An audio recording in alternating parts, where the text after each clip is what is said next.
नमस्कार दोस्तों, स्वागत है आपका हमारे चैनल पे। और जहाँ की फाइनेंशियल प्लेलिस्ट में मैंने डाल के रखा है सारे एपिसोड्स पहले के। हमने पी रेशियो से जर्नी चालू किया था और हमने पूरे फाइनेंशियल स्टेटमेंट को डिकोड किया, चाहे वो कैश फ्लो हो, बैलेंस स्टेटमेंट हो, बैलेंस शीट हो, इनकम स्टेटमेंट हो, और हर टर्म्स हमने ब्रेक डाउन करके उसमें प्रॉपरली एक्सप्लेन किया है आपको। और ईवी, एबिटा, कुछ और इम्पॉर्टेंट मार्केट के कुछ के की रेशियोज, बैंक्स को एनालिसिस करने के लिए एसेट क्वालिटी और बैंक्स के लिए चेकलिस्ट, हमने सब कुछ उसमें एक्सप्लेन किया हुआ है। सो मैं ये अज्यूम करता हूँ कि आपने वो सब देखा है। अगर नहीं चेकआउट किया तो प्लीज़ जाके वो प्लेलिस्ट चेकआउट करें, शॉर्ट्स के वीडियोस को चेकआउट करें। अब हमें वो समय आ गया कि हम थोड़ा सा अपने नॉलेज को इन्हांस करें, थोड़ा सा आगे बढ़ें और नेक्स्ट लेवल पे लेके जाएं, कुछ सीरियस बातें और सीखें। ये तो बेसिक थी जो कि हर कोई फॉलो कर रहा है, हर कोई देख रहा है, बट हर कोई पैसे नहीं बना रहा है। That's a fact. ये आपसे नहीं छुपा है, हमसे नहीं छुपा। अगर आप इस चैनल पे हैं तो ऑब्वियसली पैसे बनाने के लिए हैं। लेट्स डिग फर्दर और कुछ हम और सीरियस चीज़ सीखते हैं और फिर वहाँ से आप अपने नॉलेज को और इन्हांस कर सकते हैं आज के टेक्नोलॉजी के वर्ल्ड में। चलते हैं। आज जो हम टॉपिक स्टार्ट करेंगे वो इंट्रिंसिक वैल्यू और डीसीएफ एनालिसिस है, जो कि बहुत इंपॉर्टेंट है। जो कि एक सीरियस इन्वेस्टर के टूल बॉक्स का एक इंपॉर्टेंट हिस्सा होना ही चाहिए, डीसीएफ एनालिसिस। मैं आपको बहुत ही सिंपल वे में सिखाऊंगा, समझाऊंगा, and you will get through it, पक्का। Let's start. इंट्रिंसिक वैल्यू, इसका मतलब ये है कि एसेट का रियल वैल्यू या फेयर वैल्यू, एक एसेट का, एक स्टॉक का, जो कि एक्चुअल वर्थ दिखाता हो, उसको इंट्रिंसिक वैल्यू कहते हैं। ये मार्केट की स्पेकुलेशन और इमोशन से अलग होता है। स्टॉक्स के केस में हम इंट्रिंसिक वैल्यू का पता लगाने के लिए कंपनी के फंडामेंटल्स को डीपली एनालाइज करते हैं, जैसे कि उसके future cash flows, asset, liabilities. अब ये समझना इंपॉर्टेंट है कि इंट्रिंसिक वैल्यू कैलकुलेट करने का पर्पस ये होता है कि हमें मार्केट प्राइस के साथ कंपेयर करके ये डिसाइड कर सकें कि स्टॉक अंडर वैल्यूड है या ओवर वैल्यूड है। अब सवाल आता है इंट्रिंसिक वैल्यू कैलकुलेट करने का फायदा क्या है। तो अगर स्टॉक का मार्केट प्राइस इंट्रिंसिक वैल्यू से नीचे है, स्टॉक का मार्केट प्राइस इंट्रिंसिक वैल्यू से नीचे है, तो इसका मतलब है कि स्टॉक अंडर वैल्यूड है और ये इसका एक सिग्नल है कि आपको एक अच्छा बाइंग अपॉर्चुनिटी मिल रहा है। अगर ठीक इसका रिवर्स, अगर मार्केट प्राइस इंट्रिंसिक वैल्यू से ज़्यादा है तो ये ओवर वैल्यूड हो सकता है, तो इसे हमें अवॉइड करना चाहिए। एग्जाम्पल के तौर पे अगर मैं ले लूँ, मान लीजिए आपका स्टॉक का मार्केट प्राइस है 500 और आपकी कैलकुलेशन के हिसाब से इंट्रिंसिक वैल्यू 600 आया, तो इसका मतलब है कि स्टॉक अंडर वैल्यूड है। और अगर एग्जम्पशन सही है, ये क्योंकि ये एग्जम्पशन पे इसका कैलकुलेशन होता है, अभी आगे चल के लाइव में आपको सब कुछ एक्सप्लेन करूंगा, तो ये एक स्ट्रॉन्ग इन्वेस्टमेंट हो सकता है आपके लिए।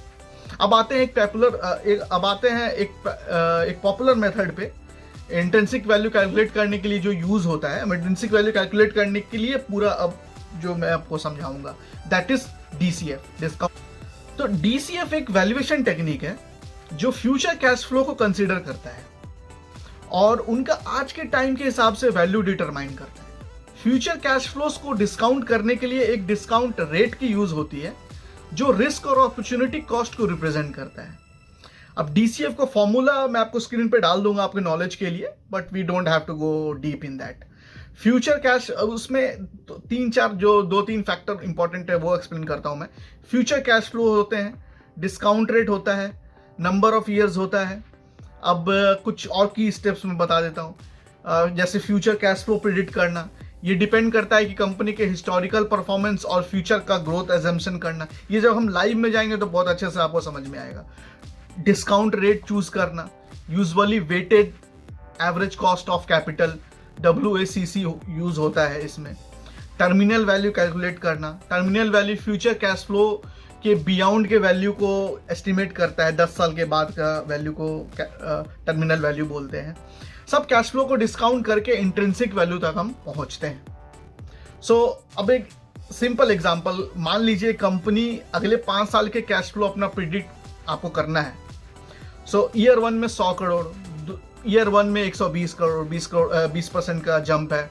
फिर थर्ड ईयर में 130 करोड़, 10% थोड़ा सा, और फिर फोर्थ ईयर में 150 करोड़, फिफ्थ ईयर में 180 करोड़। तो और आपका डिस्काउंट रेट 10% है। तो टर्मिनल वैल्यू कैलकुलेट करने के बाद सभी वैल्यू को डिस्काउंट करके आपको कंपनी की इंट्रिंसिक वैल्यू मिलेगी। ओके, सो अब थोड़ा सा समझ लेते हैं कि DCF भी हमने समझा, हमने पहले PE रेशियो भी समझा, EV एबिटा भी समझा। सो तीनों का पर्पस क्या है? देखिए, PE रेशियो एक सिंपल और क्विक वैल्यूएशन टेक्निक है, लेकिन यहाँ सिर्फ अर्निंग पे फोकस होता है, डेब्ट को इग्नोर किया जाता है। ये तो मैंने PE रेशियो में भी आपको बोला। EV एबिटा ये इंटरप्राइज वैल्यू और ऑपरेटिंग प्रॉफिट को कंसिडर करता है, और डेब्ट और कैश को भी इंक्लूड करता है साथ में। ये ज्यादा कैपिटल इंटेंसिव इंडस्ट्रीज के लिए बहुत यूजफुल है। DCF, अब ये एक डिटेल और एक्यूरेट अप्रोच है, लेकिन एजम्पशन पे डिपेंड करता है। आपने जो डिस्काउंट दिया, एजम्पशन किया, वो अगर आपका सही बैठ गया और वैल्यूएशन आपने सही निकाल लिया, सो फिर nobody is going to stop you. आप बहुत अच्छे वैल्यूएशन पे किसी भी स्टॉक को पिक करने के कैपेबल हो जाएंगे। ओके, तो अब हम लोग डिस्कस करेंगे DCF एनालिसिस एक रियल लाइफ एग्जांपल के साथ। मैंने आनंद राठी का एग्जांपल उठाया है, बट मैं बता दूं आपको, क्योंकि कुछ क्लेम ना आए, इसीलिए मैंने नंबर्स को थोड़े इधर बहुत किए हैं। It's just for example. Okay, so सबसे पहले देखते हैं इसके की इनपुट शीट्स में क्या क्या की इनपुट है, और फिर उसको समझते हुए फिर लाइव एग्जांपल में आगे बढ़ते हैं। So initial cash flow, company का initial free cash flow negative है 1064 करोड़। मतलब है कि अभी के लिए कंपनी के एक्सपेंस उसके कैश फ्लो इनफ्लो से ज्यादा है। ओके, सो FCF ग्रोथ रेट, पहले 5 साल के लिए FCF ग्रोथ रेट मैंने 15% रखा है, और अगले 5 साल के लिए मैंने 12% रखा है।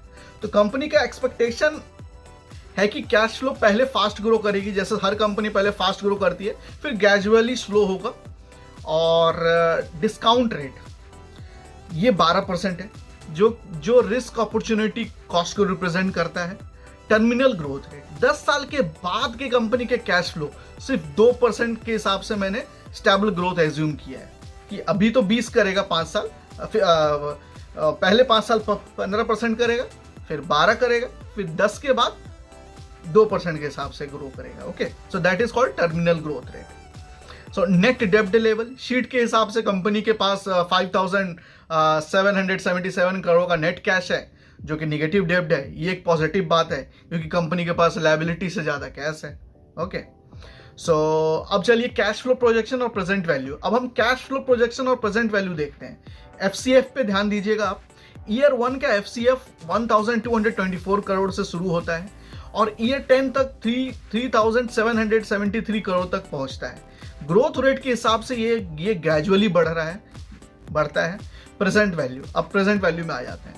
PV, हर साल का FCF डिस्काउंट रेट 12% के हिसाब से प्रेजेंट वैल्यू पर कैलकुलेट होता है। फॉर एग्जांपल, ईयर 1 का 1224 करोड़ का कैश फ्लो आज के टाइम पर 1093 करोड़ की वैल्यू रखता है, और ईयर 10 का 3773 करोड़ डिस्काउंट होने के बाद 1215 करोड़ बनता है। ओके, सो हमने फ्यूचर वैल्यू ये लिया। अब चलिए फाइनल कैलकुलेशन, सीट के फाइनल कैलकुलेशन को समझते हैं। टर्मिनल वैल्यू, ये 10 के बाद का फ्यूचर वैल्यू 3848 करोड़ कैलकुलेट होता है। Total present value of cash flow, year 1 से 10 के सभी discount cash flow total 11,583 crore है। नेट एडजस्टमेंट, नेट डेब्ट 5,777 करोड़ निगेटिव है, जो वैल्यूएशन को और पॉजिटिव इंपैक्ट देता है। टोटल DCF वैल्यू, इस कैलकुलेशन के बाद कंपनी की टोटल DCF वैल्यू 24,229 करोड़ आती है।